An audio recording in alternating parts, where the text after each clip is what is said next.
Well, as we were saying, it's 6 years since Vanquished Kingdom's debut album Vanquished Kingdom was released, correct? And so this is our little party. And my thought is that the 10-year Vanquished Kingdom anniversary, yeah. we remaster the album. That'd be fantastic. Such is life that no sequel was forthcoming, but to have it remastered 10 years on, I think will be quite special, right? And given it's going to be 10 years on soon enough, we're already at 6, thought we could do some top 10s. We're slightly more than halfway there. So, welcome to a short series of 4 top 10 countdowns, which is part of a meta countdown Yeah. to the 10 years of this album. How does that sound? And the theme. I'll let you introduce the theme of this particular countdown. Oh, absolutely. Anyone who knows me knows I love a good shred. Exactly. And that's sort of foreshadowed it beautifully. Today is top 10 solos, as picked by none other than Zachary Anderson, who is the soloist on slightly more than half. I just picked all 10. Come on. No, yeah. We'll see. We can count up how many I'm in later. That's right. But, and we define solos as any 4 to 6 stringed instrument Yes.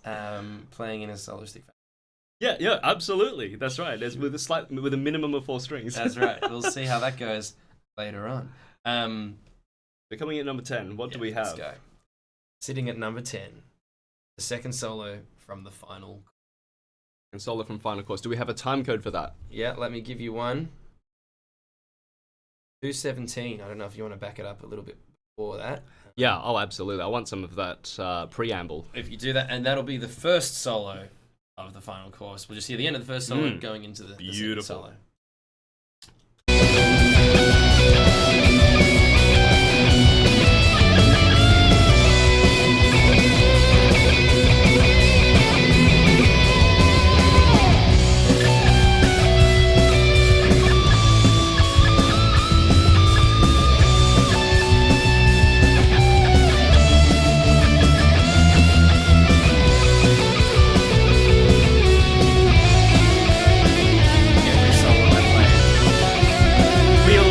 Some chromatic passing notes.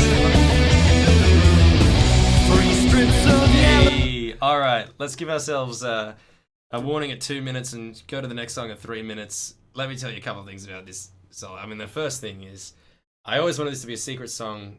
It sounds like it's some sort of scary death race, but it's just about Mario Kart. Yep. But I could never keep it a secret. Every single time I brought up the song, I just talked about Mario Kart. This is a song about Mario Kart, people, and what you heard at the start of that solo was a shameless plagiarism of the Rainbow Road tune that this song is all about. It's all about that course, the final course on Mario Kart 64. And so, I always wanted to get sued by Nintendo because I thought that would really drum up the promotion of the band. Yeah, absolutely. Still haven't been sued by Nintendo yet, so spread the word. We ripped off Rainbow Road. That's right. So time to get some notoriety in this.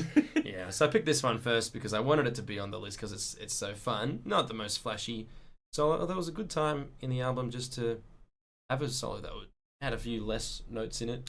Yeah. I mean, I still did 4 sharp 4 5. Yeah. 5 flat 5 4. Yeah, you can think of it that way. I mean, like, the solo to me just feels like the quintessential early classic metal, heavy metal kind of solo, where we'd had an entire era of rock and an entire era of rock and roll, and stuff that was just sort of building this inevitable ice ball, this avalanche towards what would become heavy metal, and guitarists were still soloing in that more kind of single note definition, like clearly outlined melodic ideas kind of way. And the final course, if I'm being honest, doesn't really hit it on the head, but it does retain the essence of that. Yeah, that's right. And I don't think it tries to. Yeah, well, there we go. Right, so But it's you're not right. it's not trying to do that, It's but it more of does a- still hit that nail. It's more of a Deep Purple solo than a Metallica solo. Oh yeah, Um, I can. what you're That's what I'm trying to say. kind of getting at. Yeah, I like that. That's a really good summation of my point. Awesome. Yeah, 100%. And last thing to mention is I do like how it ends and lands right on the vocal again.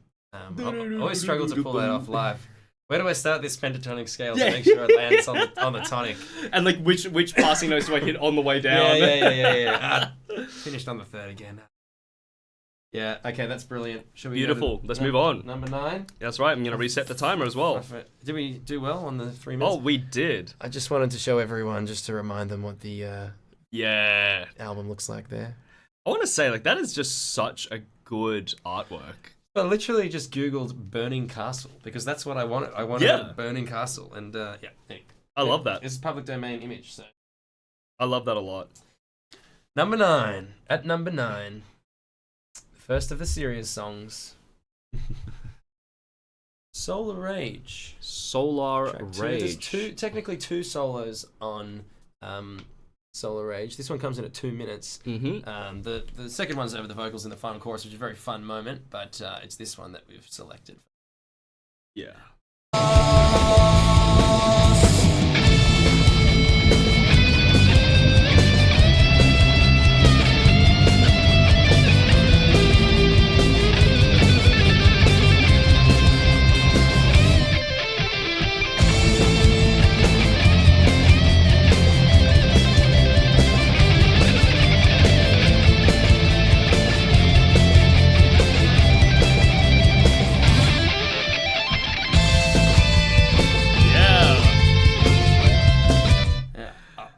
Stunning. Thanks, mate. I just wanted to say that is easily, I think, one of my favorite solos that I worked on with you in the studio for being. I think it was one of the first solos that I really convinced you to come around on the Franken take.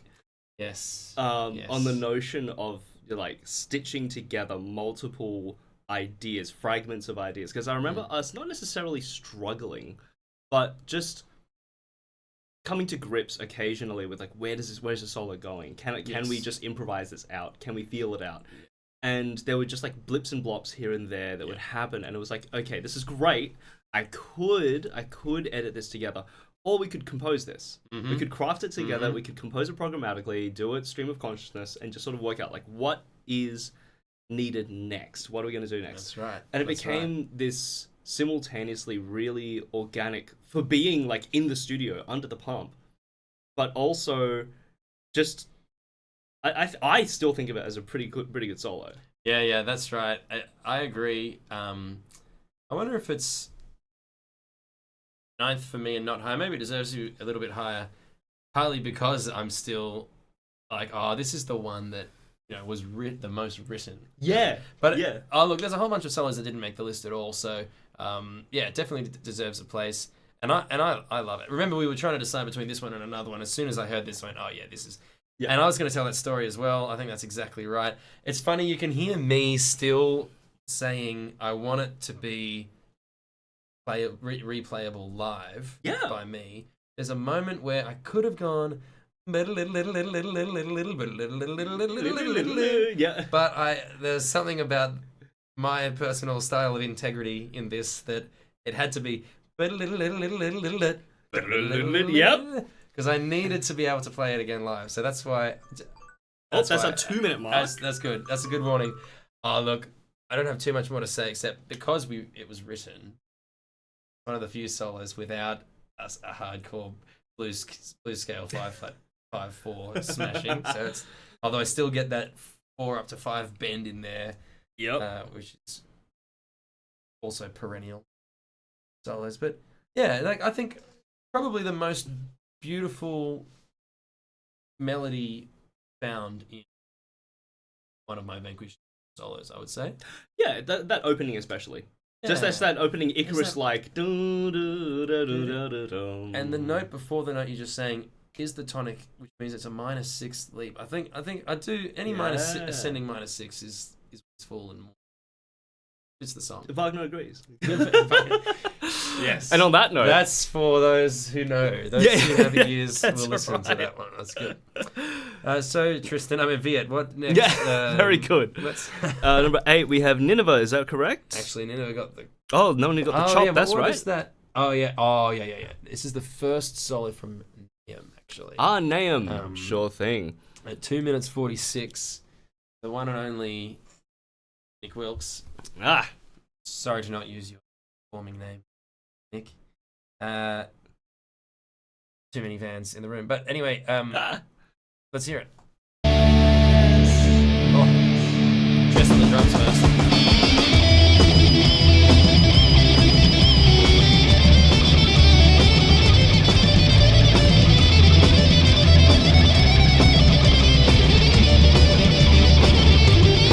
Stop! Okay, that was a little... Good. No, we got one note in. I'm sorry. I just thought suddenly, let's not hear anything of the next solo. Hey, so that's. Let's have your thoughts. Actually. No, please. Yeah, I took the last one. Please go ahead. I like that one because it's just rampaging, relentless notes. Now we talk about Franken takes. Hey, we got nothing to lose here. We can tell you that this is a 4 note at a time solo. Oh, yeah. Yeah, and you can sometimes you can hear, it sounds too perfect. You're like, I reckon that's where it's the Marty Friedman effect. Yeah, it's something that he and guitarists like him, shredders of the 80s, if you will, right? Would almost in a shameful kind of way early on, because anyone worth their salt in the studio industry knew that that's just how you do it. Right. But there was this sense of pride amongst shredders who were like, no, I can totally do this in one take. What are you talking about? Yeah. It's the Marty Friedman effect. I refer to it like that because I think there's a sense of don't say mum, don't tell on guitarists who record it four notes at a time. But my stance on my stance on this matter is thus: if it wasn't good enough for them to do it in one take, be happy that you received a recording that was that was good enough for them. That was good enough for the guitarist to say, okay, you know what? I'm going to compromise my pride on doing it in one take, and I want the solo that I have in my head to be on tape. That's the solo I want. Yeah, I think that's a great explanation, and I think that's what you told us six and a half years ago as well when we were recording it. And yeah, look at the outcome. We wanted a solo that was relentless. This is a song about the destruction of Nineveh, which is not many books of the Bible with no hope at all, but the 3 chapters of Nahum is just relentless destruction and judgment. So I think the solo fits really well, and it's just a brutal, shreddy solo. It doesn't stop. That's why it gets a place on this list. 100%. And this is, I think, the other side of that coin that I was talking about, solos that encapsulate the essence of that speed metal, right. Heavy metal, shreddy stereotype, and the precursor to that, which was still very notey, usually people would describe it as having a melody or having a soul, and I think Nick really nails that shreddy metal sound really, really well. It's just perfect for executing both the vision of the song, but also the era that the band's sound is sort of rooted in. Whole ethos, yeah, exactly, and that's only going to become more potent as we keep going up the list. Perfect. Just before we do notey stuff, only other thing I wanted to say was, yes, we got to hear one note of the solo that follows it, but another great thing about this solo is the foundation it lays for the solo that occurs immediately after, and we'll say more. Number 7? Indeed. Wow. Left Bower. At 2 minutes and 40 seconds, you'll find the Left Bower. Oh, but we should definitely take it back, maybe to even 2:30. Yeah. 5. Sounds good. I think I'll tell you. Or should we listen to the solo first? No, we'll listen to it all up. Yeah, let's hear it first. Yeah, sounds good. 11th hour, black as the night, nothing going as planned.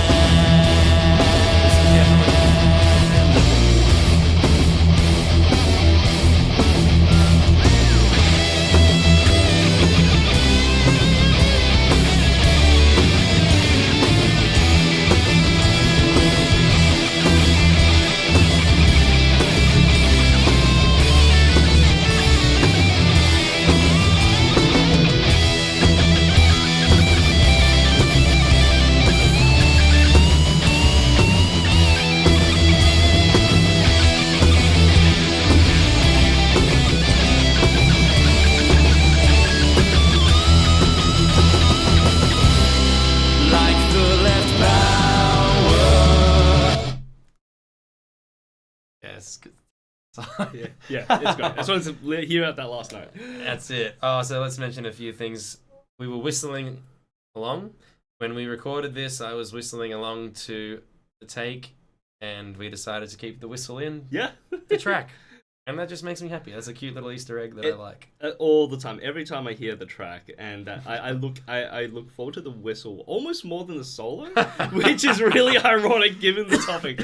But Do top 10 whistle solos next year. that's right. You get to number one and one alone. That's great. I reckon I want to mention a few other things here. Yeah, obviously the whistle's great. It's a 16-bar solo. There are lots of 16-bar solos, but sometimes there's 8 and 8.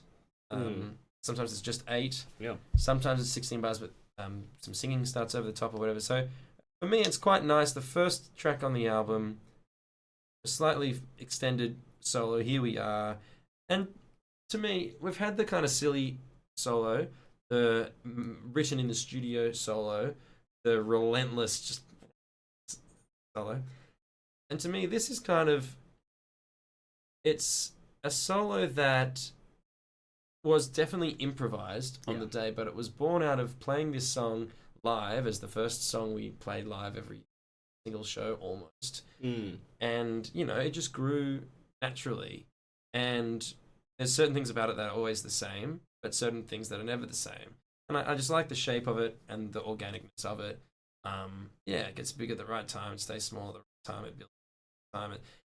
It doesn't actually, does it have a really strong 5 flat 5/4 thing? Nah, but it's still. I wouldn't bends. say so. It bends from. It does the 4 to 5. It does the 4 to 5 bend, but like in the same way that authors have crutch words, and in the same way that that visual artists have crutch tones, right? Like shades or percentiles of like color mixes that they really like to lean on, like the ratios between how they mix one color and the other. Yep.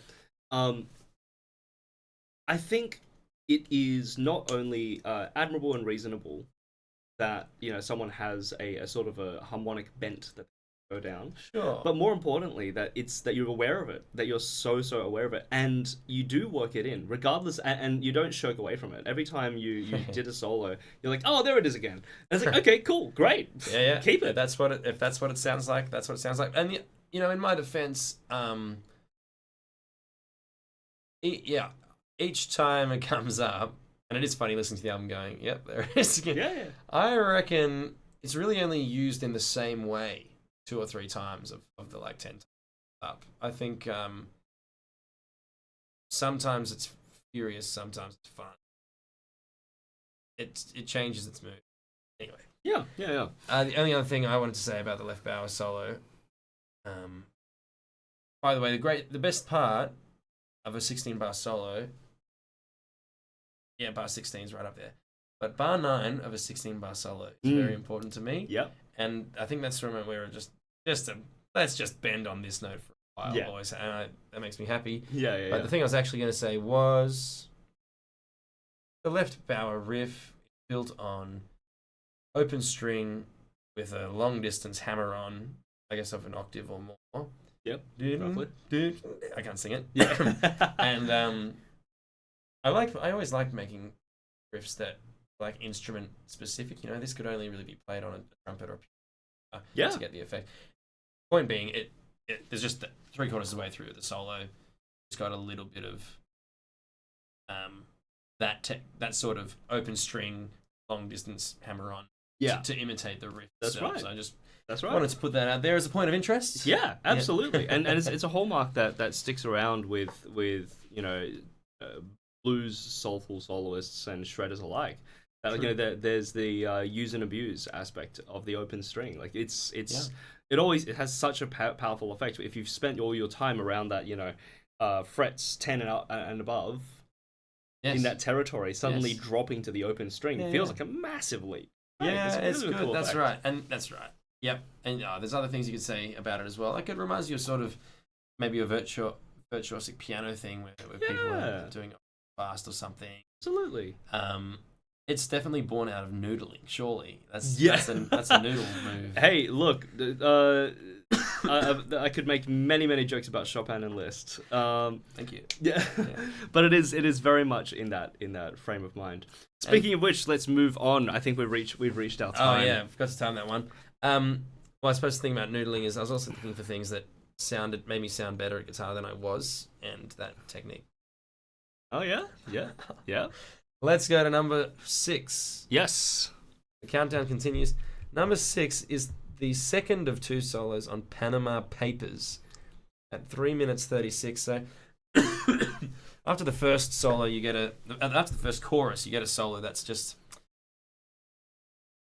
it's really just chordal. It's hardly a solo. It's just literally an same arpeggio. It sounds pretty cool. Yeah. But it's when this second solo happens, 6th that thing, get it.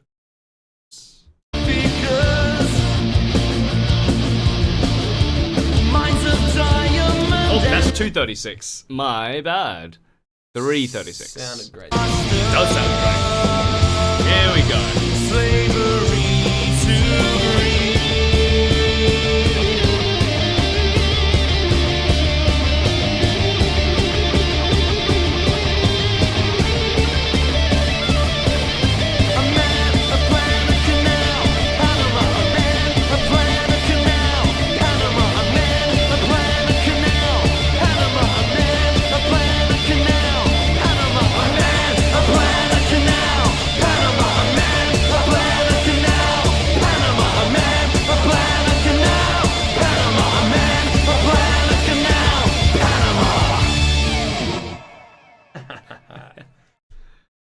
So satisfying. Yeah, that's great. Whoever produced that did a great job. Man, I like how that solo again. It's incredibly Nick. It is very Nick, and you know it's what? only going to get more Nick as we go along, by the way. But yeah.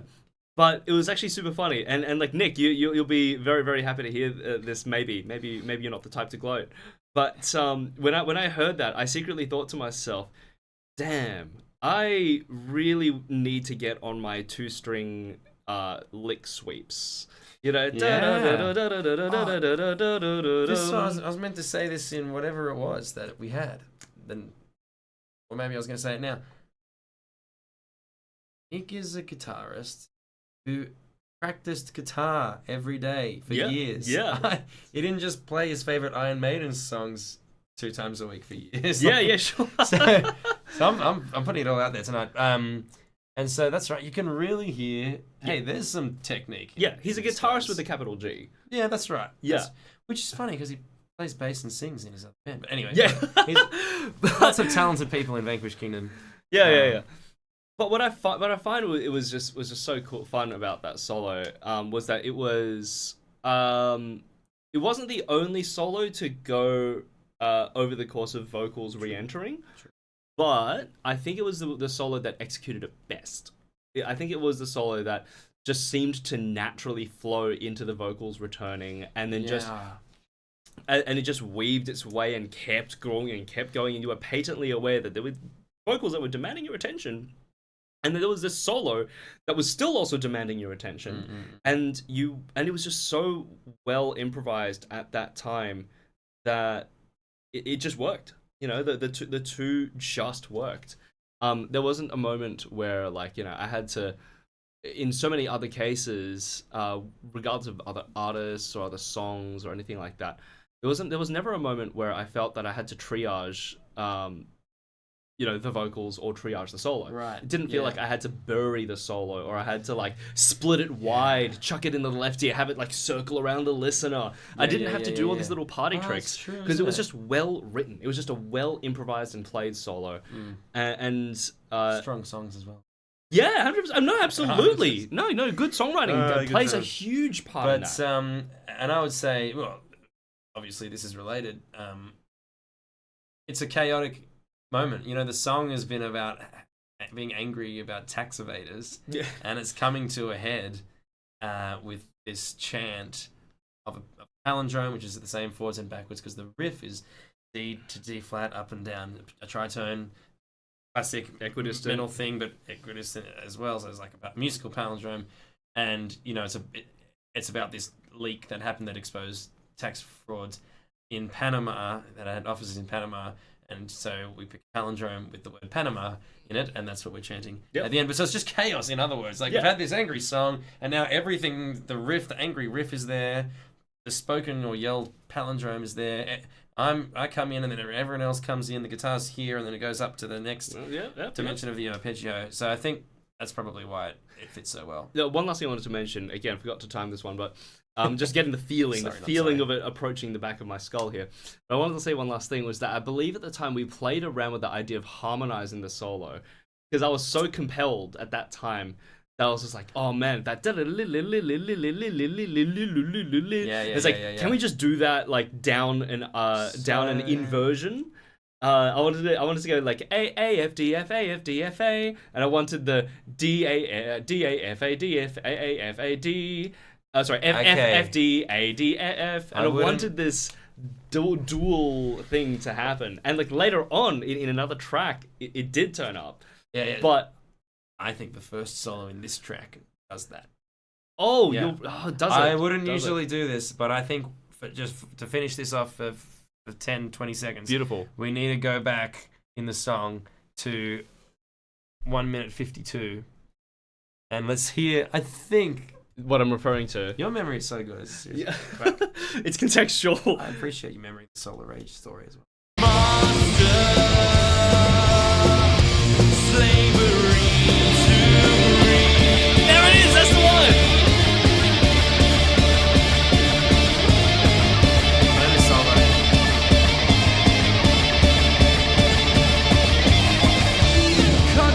Yeah, sounds great. Absolutely. And like, I will say that I personally don't consider that a solo, but that's because I'm so deep in the prog rabbit hole that to me it's sort of just like an interlude. It's another instrumental moment. You know what? To be honest, because we're being honest tonight, it was meant to be a solo, and I agree that it's not. So my original vision for that moment is another wild, shreddy thing. And well, to be very honest, Nick, you're going to listen to this? When you're running out of ideas at this point, what do I do in my next solo? And you know what? Let's do an arpeggio and harmonize it. But it turned out great. Oh, hell yeah, absolutely. Yeah, it worked perfect. So I actually agree. Not a solo. Yeah. It was one of the first I crossed off. Yeah, there we go. And then for exactly that qualifier. Yeah. Moving on. Thank you. Okay, we got a bonus 6.5 in there. That was nice. All right, we're in the top 5. And it's the title track. Vanquished Kingdom, 2 minutes 53, but I'd take it back a bit because chorus that ends a bit half time and then goes. Oh yeah, that's right. Let's hear it. Vanquished kingdom, unworthy in your eyes, paradox redemption, vanquished kingdom rise.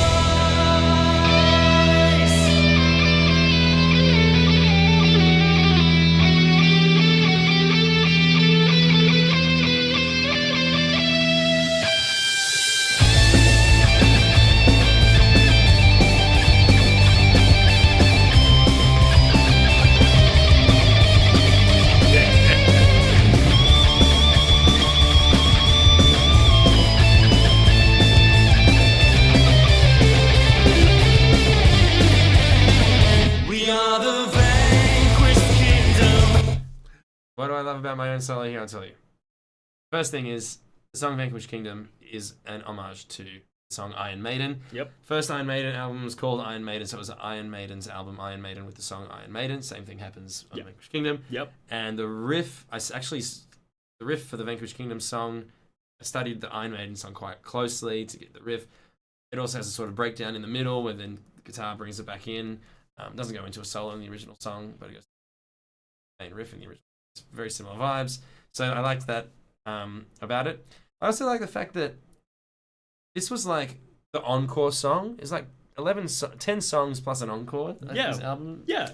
And so you sort of hear all the old players. There's the 4 to 5 band. There's the outrageous thing that I used to do in like year 6 music class of just 5, flat 5, 4, 4, 4, sharp 5. You know, it's all back. It's like, welcome, it's great. But also, there is a nice shape to it. And, you know, it's not a 16 bar one, but there's a nice shape to it. And it doesn't end with a 7 to 8 bend up high. I had to practice it a million times, but just that. Yeah. That's what I like about it. Yeah, 100%. And just also like on the note of again like feeling like you have a crutch phrase or a crutch note. I felt that again that little triplet run towards the very end there was such a nice breath of fresh air at the end of a record. Oh, yeah. Right? Yeah. And we're at this point we're in the final couple of minutes of the record. Right. And we hear like this new idea, this like, you know, show of skill, right? And like by this point the listener has had, you know, some 55 minutes of Vanquished Kingdom, and they've just had the first 3.5 minutes of Vanquished Kingdom. It still feels like the album is showing growth throughout the course of the record, right? And it's to date this recording, I recently went and saw the Herbie Hancock concert at the Opera House, and what a concert! What a fantastic concert! And I found that it was again a display of growth. That entire concert was a fantastic show of his eras, like his musical growth over the eras and time that he's been. The dude's 85 at this point, and he has so much to share with the world. And it was so great to be part of that audience and enjoy this musical icon, this literal living legend who had so much to share. And what I'm trying to parallelize here is that over the course of an album, if it's not a concept album, if it's not a mixtape, I do still find it really compelling when an album shows growth, when it shows like a transition or a storyline or a some kind of linear path. Thank you very much. You know, my favorite music comes from the album era. I think there's actually like a specific 1965 to or something like about that. The 60s to the early Tay-Tay's bringing it back. She worked hard to have albums that were albums somewhere in there. But so it really meant a lot to me to tell something of a story in this album, and the fact that you can kind of pick up on that makes me happy. I mean, the story, for what it's worth, is like 2 songs about something ominous is going to happen, and then you've got your strong long song about scorpions. Of course, that's necessary. But then the passage of time is through all these moments in history where the kingdom of humanity was vanquished in various ways, from just the death of a 6-month-old girl, through tax evasion, through to the life and times of Stalin. The destruction of Nineveh. So. But and then you sort of get to the end, and that's the song Vanquished Kingdom is a summary song of, hey, we looked at all these things. It's really just us. It's just human beings that there's something wrong with us, and we need some kind of redemption. Fantastic. Thanks for picking up on the fact that there's absolutely. And so we move on. And I love the guitar solo reflects that. That's 100%. Yeah, it does. All right. We're getting close now, everybody. Thanks for bearing with us. I'm looking for... Oh, yeah. Passage of Time. Oh, yeah. Absolutely. Yeah. There's two Nick Wilkes solos. It's at... 216. Yeah. That... Yeah, that's a good enough spot. Look, I would have... 2 Nick Wilkes solos that could have been number 1 and number 2 tonight. Passage of Time knocked down to number 4 for various reasons. But, it's just a good solo. Let's like, it's not gonna... It's not like the most mind-blowing solo. It's just beautiful art. Yeah. In the right place of the wider art and et cetera, et cetera. It's an objectively good solo. I hope you enjoy it. Yeah.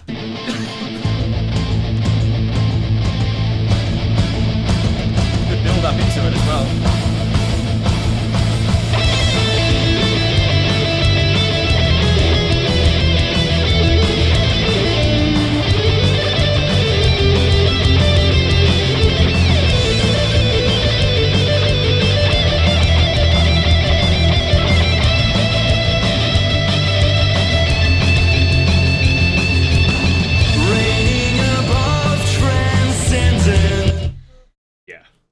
You know what I mean? Yeah, absolutely.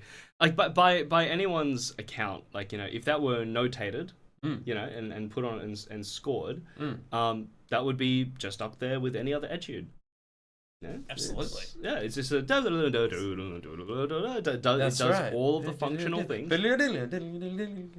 Yeah, exactly. Yeah, right. It's a morceau de concours. It's it's a test piece. It's an etude. It ticks the boxes of just being a well composed improvisation. You can hear the performer being relieved when they get to like it's hard. It's short, but it's hard work, and then you get to just to the ending is just jamming out on that note. Fifth. Yeah. You can hear the student being like, "Oh, Yeah. got to these last two notes. Okay, That's good. right. Let's finish this. We up." can chill. Yeah. Yeah. It's like any other trill on the perfect cadence. Yeah, exactly.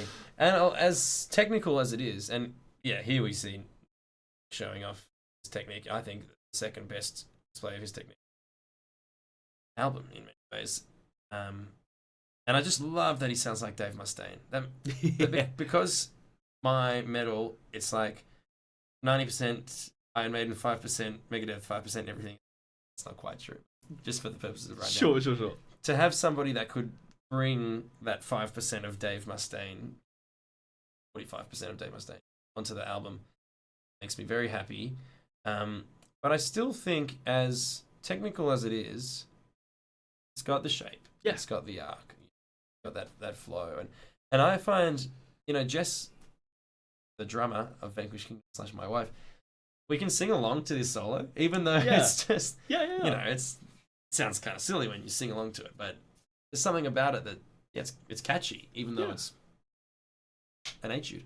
Yeah, but I mean, like, I think the greatest of etudes are catchy. Yeah.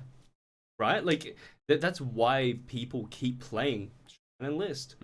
So much of the work, so many of the etudes are really, really catchy. It doesn't matter if it's Das Winter Wind, or if it's any of the transcendental etudes, or if it's Un Sospiro, or if it's any of the etudes that make the cut as far as what people pianists all over the world to this day are still playing. The fact that we have a Chopin Institute to sort of keep living and reliving this music is because it's not just technical. It's singable, it's memorable, it's yes, even though Chopin, we know, improvised a great many of his works. Liszt, we know, spent quite a lot of time noodling. The fact is that these were compositions. They were written and then published. And they've got something to grab you for that reason. Yeah, absolutely. I could still, as a trumpet player, Theodore Charlier wrote his book of lots of trumpet players. I can still sing you the one I played for my Amos 12 years ago, Yeah. It's catchy stuff. All right. Wow, we're really up to 3. My gosh, already. 25 Venoms, 0 minutes and 0 seconds. Yeah, right from the top.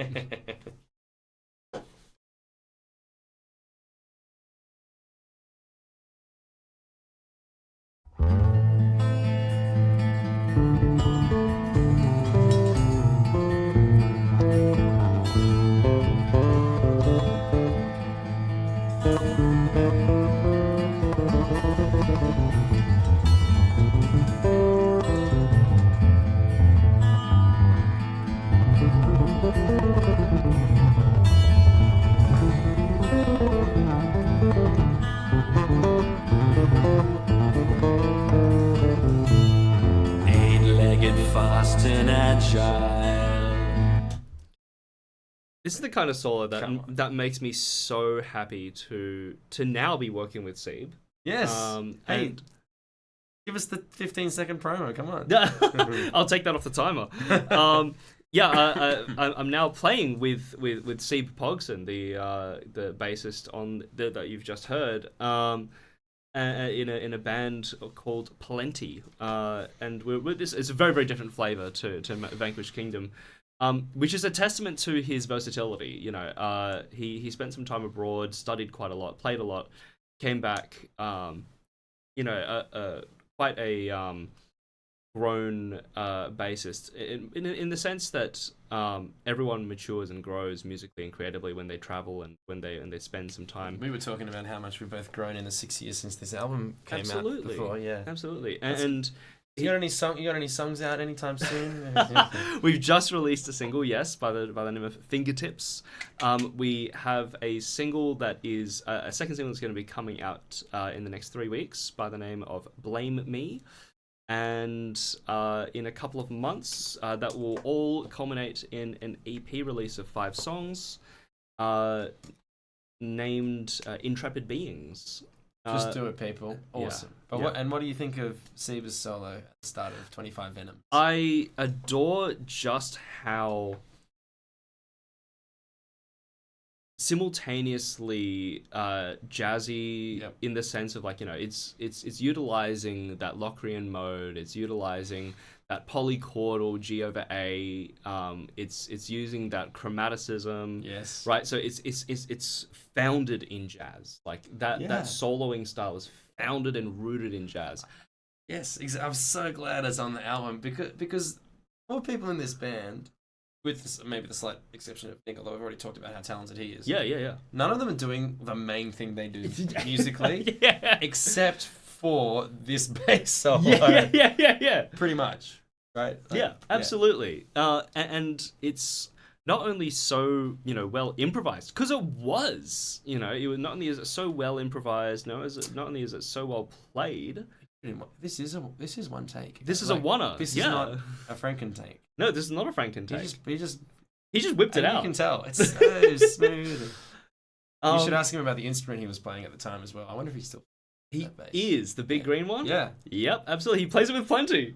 Good. Well, this was the year he got it. I think, something like that. So, yeah, that's right.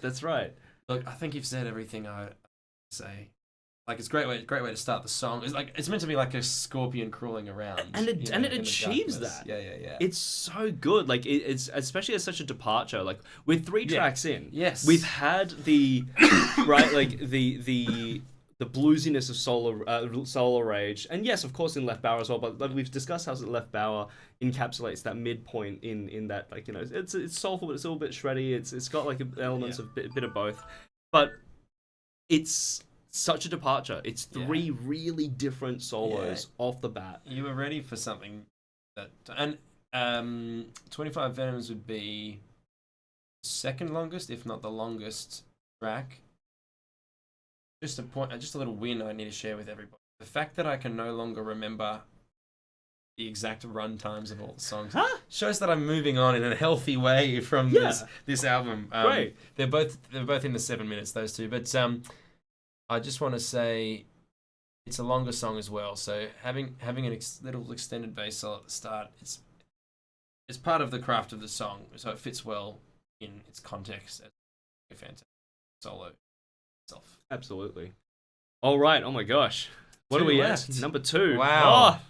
Oh. Okay. Well, we got one note of this before. In fact, maybe we should start from number 8 because it needs its context. I would like to go from Nahum 246. We'll hear the 8th best solo on the Vanquished Kingdom album again. Yes. Going into what we're calling the 2nd best solo of the Vanquished Kingdom album. And I'd like to play it out until you hear kind of B tremolo down. Mm-hmm.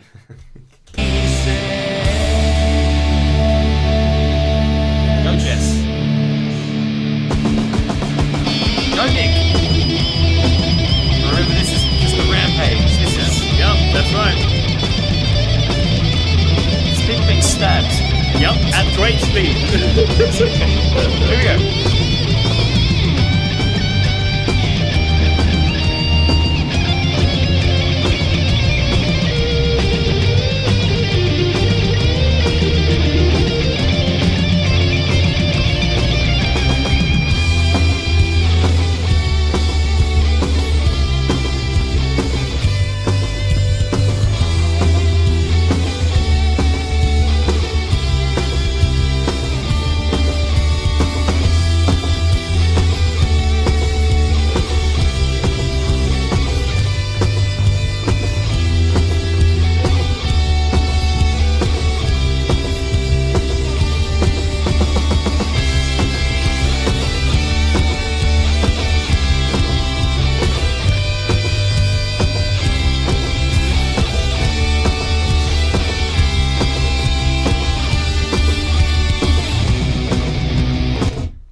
Thanks, mate.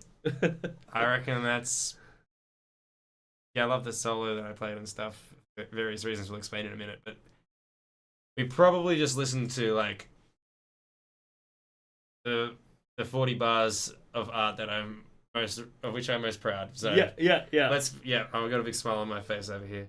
Well, the solo though, I wanted to hear it in context because it's really important. This is a solo that is better because of the song around it. Stabby, stabby, stabby, stabby, stabby, stabby, stab. And then there's a bit more of a... You can almost hear an army yelling as one, kind of semi-triumphantly, but not because it's good news. Yeah. As it goes from the E minor to the G minor. Yeah. That's a very Iron Maiden thing to do, by the way, to have an E minor solo than a G solo. Yeah. So that's number 2 that I love. How it fits in the context. There's no transition in Iron Maiden modulations. There's no smoothness to them. We're in E minor. Now we're a minor third above. Hey, Schumann approves. And yeah, there you go. Exactly. I remember learning that for the first time. Made me very happy. You at the con about 11 years ago. Yeah. So that's 2 things. Look, what I said before, there's 2 moments of cliche number 1. But and it's another moment of stabby stab stab for me. It's like, yeah, triumph. And then but we're still it fighting. just goes back we're into it. still Yeah, in the that's battle. right. Yeah. And there's your classic 4 to 5. Is that 4 to 5? Anyway, and then it's ascending. So to me, even though it's my cliche 1, cliche 2, and then cliche 1, solo, they're there for a reason. We're back in the battle. There's something that fits about the bends, and then there's triumph again, fight, victory, and then and this will be the last thing I say on this solo. It's not about the solo; it's about the post solo riff. Yeah. For me, the post solo riff is one of my favorite things about metal. So I'm glad we got this one. But to me, that it's over. Like to me, this is the armies enter the city. You know, laid waste to it, and now the horses are just going through, rolling in. This is it. The only it's like when you finish a game of solitaire. The only thing that left to happen is for all the cards to come. yeah, Remember absolutely. That? Oh, does that take you back? Just bouncing around. Yeah, that's really aged us.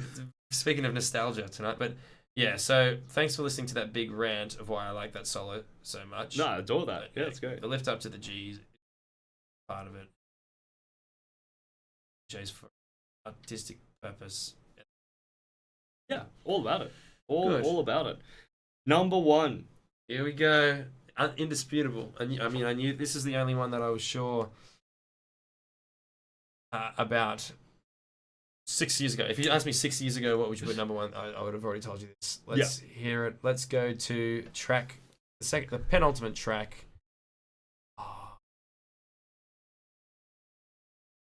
Just now, we've got the time. Let's do it.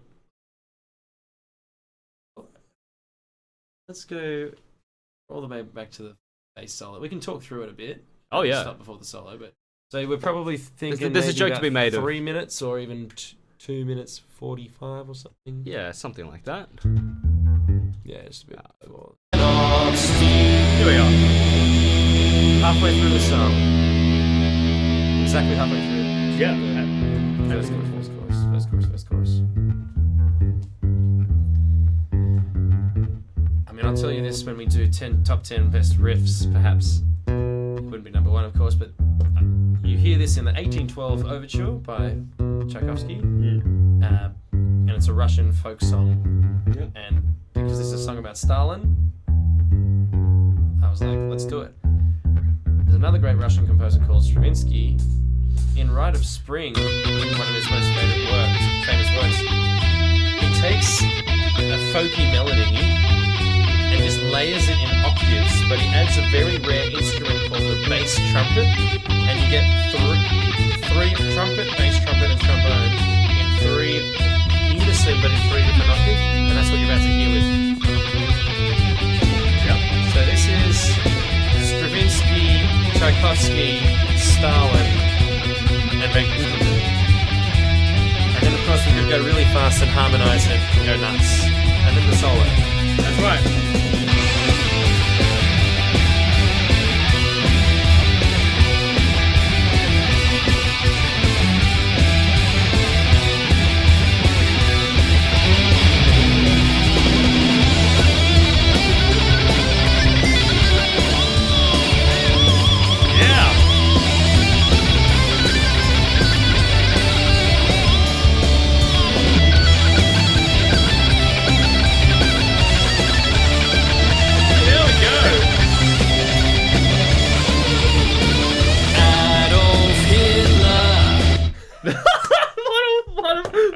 Stop that on.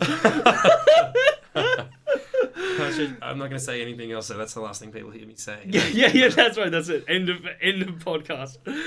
Yeah, okay. Look, I just want to say, like, that solo is such a joy in the sense that not only does it ties together so many, as you say, like, components of great composers.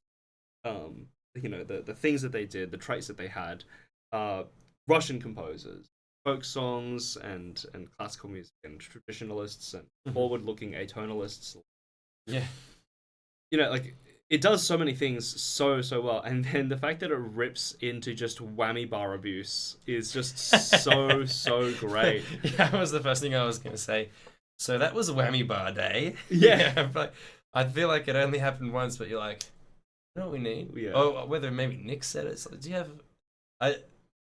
I'm sure. I think one of us was just messing around with one. it. I didn't have one. You just like, here's one.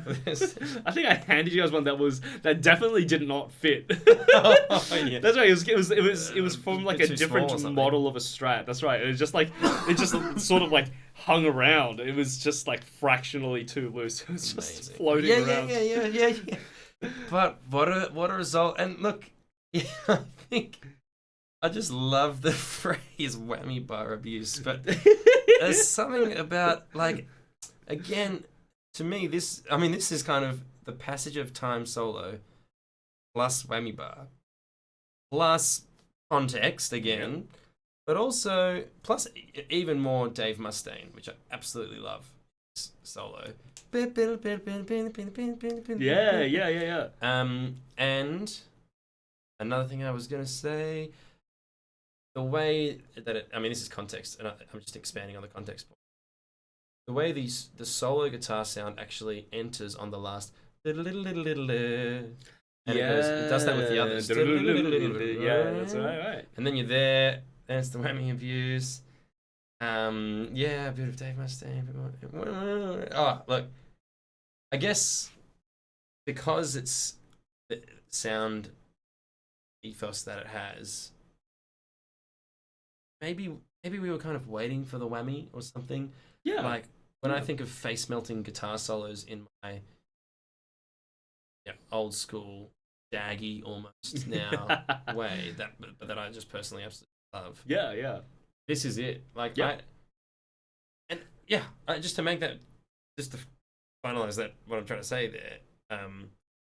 I hear whammy bar abuse, especially when there's no other whammy on the rest of on the record, and every bend really affects me. Like, to this day, like listening to that. So yeah, that's what I'm trying to say. Oh, 100%. And like, I think I sometimes give people the wrong impression when I say ticking boxes, because like we often think of ticking boxes as like, going through the motions, right? Fulfilling the molds, and performing to stereotype.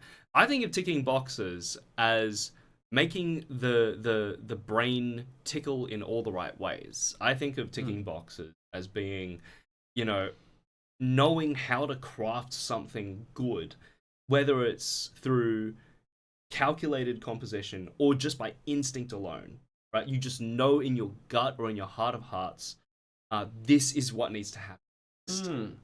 And your fingers do it before your brain thinks about it. that to me is sort of the Yes. core of good improvisation. To have, whether or not it is such a lightning fast brain and therefore reflexes, so as to execute a series of well calculated harmonic shifts and technical displays, Right. or to likewise do so purely on instinct alone. And this solo does that. It's just so delightful from start to finish. It There's starts a ton off of with instinct in playing. That's for sure. yeah, and it's just like there's that like immediate shred into it, the bends, the whammy bar abuse, the harmonics, the Yes. the That's right. Whammy squeals. yeah, that's right, that's right. That's Whammy what- squeals, yeah, absolutely. That's what you get after whammy. abuse. That's right. It squeals in protest. And then That's like the good. Mustaine at the end of it, and that just like resolves in this like straightforward like a tonic held note, right? Yeah, that's right. And like that's just that to me is like the quintessence of good soloing, regardless of how technical it is or Yes. isn't, right? Yes. It's instinctive and it tickles the brain. It ticks the boxes for like, I was hungry for this. Now I'm feeling a bit of this. I was hungry. Now that I've heard that, I'm hungry for a bit of this. Oh, And that's where I'm going next. frankly, been blowing my own trumpet a lot tonight, and hate to do. Anyway, frankly, because I was in charge of this project, no guitar solo. It was never going to be about just face melting for the sake of it. This is still like you got to understand. This is Stalin's rise to power, Stalin's purging, Cossack dancing time, build up, a bit of chaos, and this solo, and then it's like World War freaking 2, and it all kind of goes wrong. Mm-hmm. Adolf Hitler breaks the pact, and then death in the fourth. So, to me, what I love about solo is, and what I like about all the solos we've talked about tonight, they're all part of the story. I think I do want every. It sounds a bit cliche or something. I want every note of this record to tell the story of this record, Yeah, and that includes every note of every solo. No, absolutely, and to sort of to both agree and to sort of wrap up. The one thing that I really enjoyed about working on this record is that it felt purposeful from start to finish, regardless of how many elements of it were. Right, like improvisation in and of itself is purposeful. Right, there is whether it's through instinct or through design of composition, it absolutely is still purposeful. And so like so much of the record from start to finish, whether it was via the lyric storytelling, the thread of linearity I was talking about, like that growth that's shown in the progression of songs, the variety of the content, of the topics mentioned, blah blah blah, right? Like there's this real sense of purpose that drives all the way through the record. It wasn't just sort of, as I've mentioned before, you've got concept records and you've got mixtapes, right? Where if we were to put them on the broad spectrum and diminish that spectrum to bind it to a singular line of X axis of just saying where concept is is some sort of puritanical approach to writing where nothing matters except for the concept and the execution of the concept. And then on the other end of that, the mixtape is there is no concept, and what matters is the execution of each single song, where each single song should stand on its own, with no whether or not a connection to the other songs is maintained or not. This record sits, for me, just slightly east of that. Right? It's just slightly more towards a concept record. There's a clear theme. There's a thread of thoughtfulness and purpose that drives this record, where each song by itself is fantastic. It stands on its own. But if you observe the whole record, regardless of where you jump in, you can sort of picture, this is where we are at. This is where we're at in the record, right? Like Left Bower and Solar Rage have this fist shaking sort of feeling about them, and then by the end there's this sort of like simultaneous hopelessness and also feeling of like no, we've got to grit our teeth and do something about this. Right? And I like it. and like even though we're just talking about solos and shredding and all that sort of stuff. Yes, I was about to call you up on that, so I'm glad you self up on it. Yeah. Even though we're talking about that shows. It's if you just, even if you were to just take a microscope to a singular concept such as solos, as we're talking, that path, that passage, that becomes apparent. It's still really clear that right, this solo sounds like this. This is where we probably are in the album. There's this sense of linearity that drives through it, and regardless of it being you or Nick soloing, with each of your quirks and each of your crutches that you sort of lean towards, your cliches, as you said, regardless of which of them it is, it's still really clear where in the record you are. Even if I couldn't pick out exactly which like track number we're at, I could tell you whether or not we're in the first or fourth act. Yeah, that's like that. I know exactly what you mean. I like that very much. Nice to talk about the album in general as we wind up this discussion about solos. Yeah, I would say that I find straddling programmatic music and absolute music, in the sense that post solo riff from AM solo, that was the second tonight, there is something absolute music about that. I just, that is music for music's sake right there. It's just a pure, refined post-solo riff. Everything I love about post-solo riffs in 1980s metal, yeah, that's exactly what I wanted it to sound like. Thank you, by the way. Yeah. And we talked about should we have the rhythm guitar in there as well? And I showed you songs from Iron Maiden where they didn't. And in that point, we're like, no, it doesn't need it. I just think it sounds great. Yeah. But point being, it's also got a programmatic element, even though it's just pure music. It really is, and I mean it as pure music, and I get joy from just the pure music that it is. But it is still, it is also all the chariots coming into the castle, you know? Yeah, absolutely. At the same time, and so yeah, I think partly the point I'm making is meant to supplement the point you just made. That's got something to do as well. The solos, it's like this is definitely where the guitar solo is going to fall. I don't have a clear idea of, you know, the shape or the melodies within the guitar, so it's going to be improvised. But this is a song about a dingo taking a baby. Yeah, you know, work with that. Yeah. You're gonna have to digest that topic. Yeah, that's right. Like, oh, what note does this start on? Well, the plane was at about 13,000 feet, and then it went down to the country town of Orange. That's the solo I want you to play. Or whatever it is. That's right. Yeah. Oh, look, I think I do have a request. I want to listen to our number one solo one more time. Absolutely. To take us out. 100%. It doesn't have to be the whole. Maybe we could get the whole fourth iteration. Yes. I should think so. Here we go. The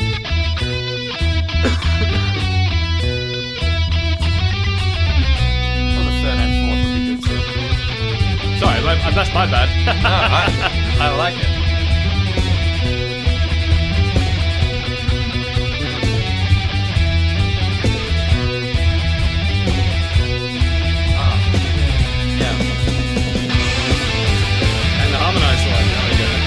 This is an example of, we could never do this live, but there was a moment where we were okay with using the hardcore mode in the studio to do something different. Yeah, same as the money.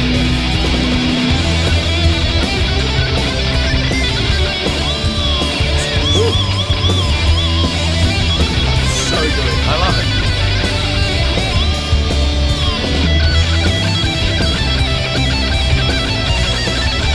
Holy Wars. Yep.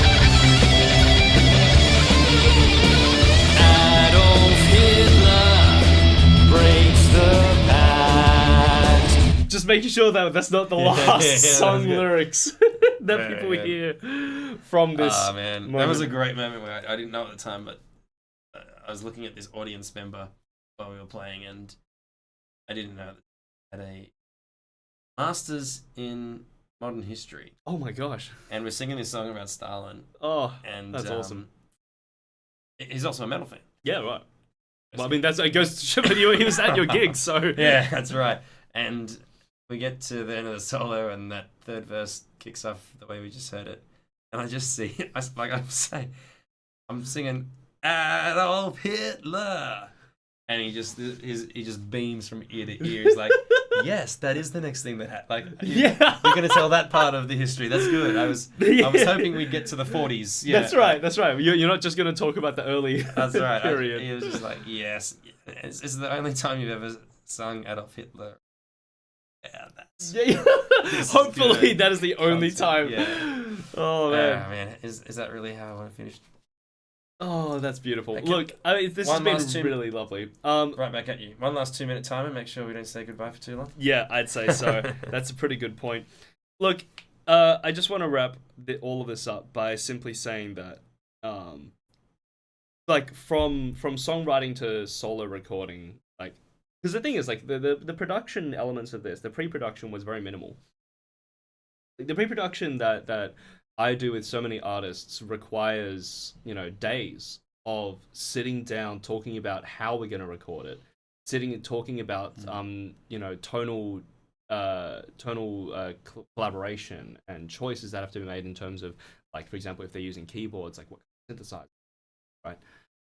Our pre-production involved you and I sitting down talking about, hey, we want to do this record. What kind of tones are you after? This. Okay, sweet, let's start. That was so it. True, yeah. And from pre-production to post-production. Felt normal at the time. Yeah. And Freeze right, Operation Minecraft? Yeah, that sounds about right. Let's go. yeah, that's right. I was just like, okay, cool, we can roll with that. And the recording process was, had its ups and downs in terms of, like, we had some moments where we, like, run dry on ideas, and we had to, like, go to Frankensteining and Frankentaking and all that sort of stuff. The whole record really was just such a joy to sort of be a part of it.